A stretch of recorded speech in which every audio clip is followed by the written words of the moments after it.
What's going on, guys, and welcome back to another video. So in today's daily news report, I want to address why there is a potential Russian oil ban on hold coming out of Congress.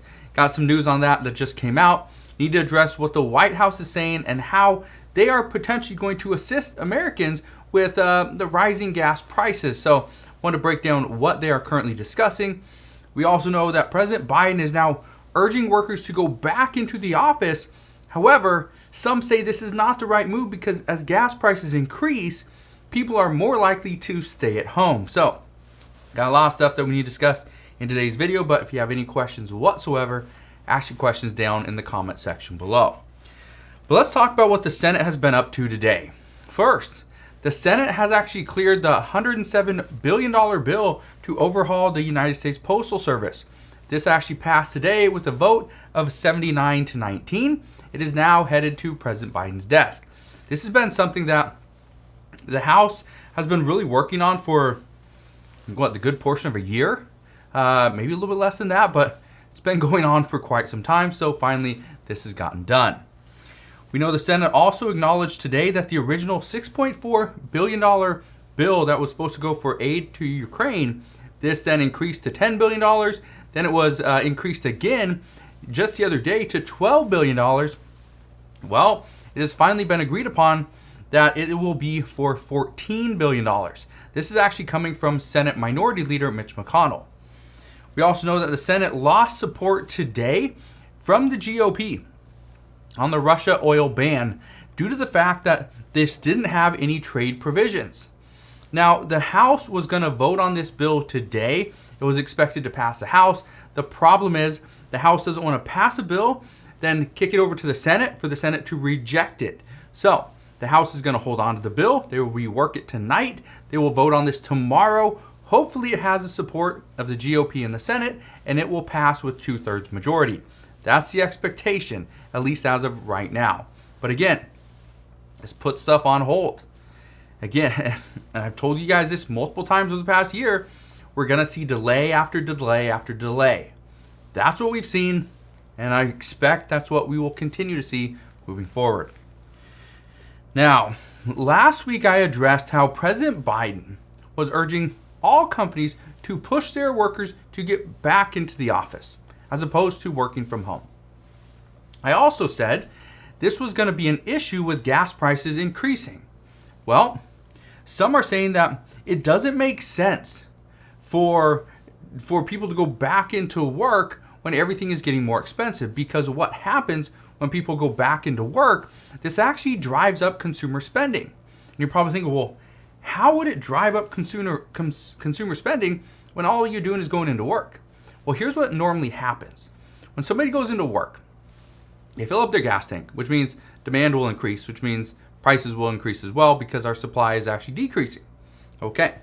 They are more likely to stop and get a coffee or some breakfast item, right? They're more likely to go somewhere for lunch as opposed to bringing lunch from home or cooking something while they're just in their kitchen. And in many cases, workers will stop by the store before heading home to pick up, let's say, something for dinner, something for the next day, right? Just something they may need. And all these things increase the velocity of money, which is great. But at the same time, that's not what many Americans can afford to do. Today, this ban on Russian oil imports, this now has employment experts predicting that work from home is going to see a very quick uptick in the near future. And gas prices expected to rise even faster. So many employees say it honestly doesn't make financial sense to drive into work when they would get paid the exact same amount, when they could just stay home. They don't have to drive, right? They don't have to spend money on food or other things, and they can save a little bit. That's what they're expecting. And also, and this is something I thought was very interesting, which is absolutely true, when home prices go up, and let's say you buy a new home or you move into a new apartment, right? Whatever it may be.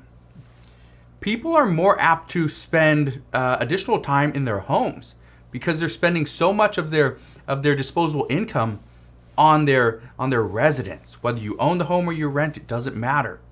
So this means people are less likely to go into the office as much, and they make their home their main location of their lives, as opposed to spending the majority of their time, at work, like a lot of people do. They spend it at home.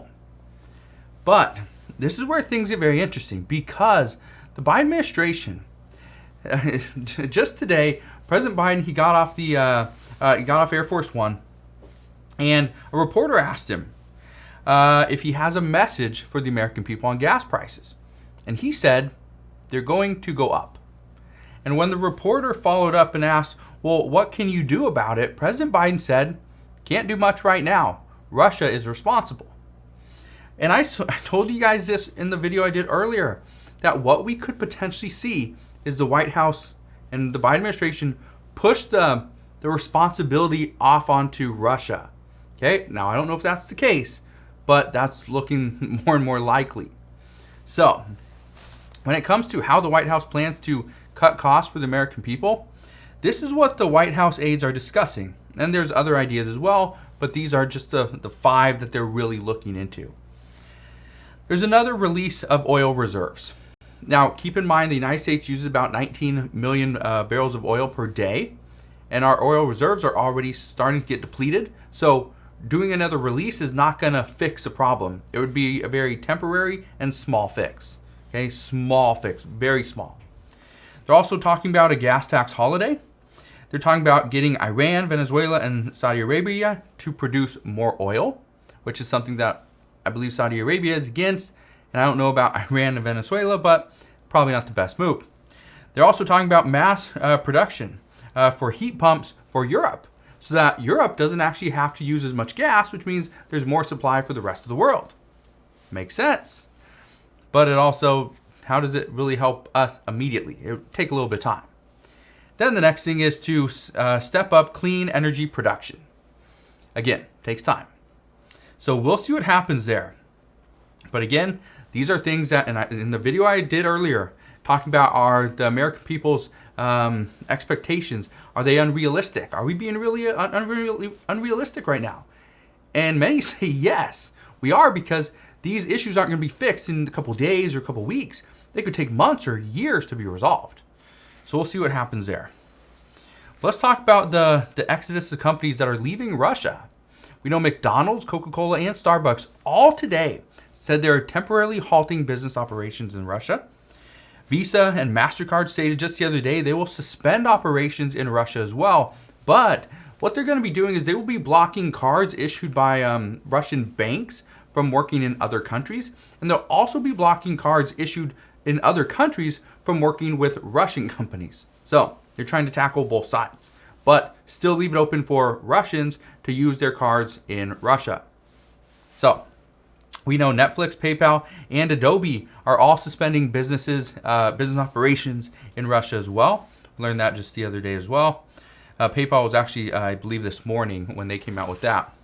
But right now, more and more companies are considering just pulling out of Russia as well. And the reason this is so important is because of what these moves will actually do to the Russian economy. Some economists are predicting that Russia's economy is going to collapse in just 4 months. Ukraine doesn't have 4 months. Ukraine has potentially weeks, if that. And right now, a failing economy would likely put more pressure on Russia to make bigger moves. So we could potentially see these moves that are made by many of these companies. They could work, or they could ultimately fail, backfire on the United States and other countries as well, and they could hurt us all. So we're going to see what happens there.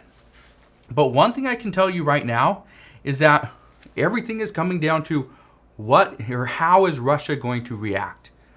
This thing just happened today. The United States buys about 672,000 barrels of oil every single day from Russia. It's about 8% of our imports that we bring in.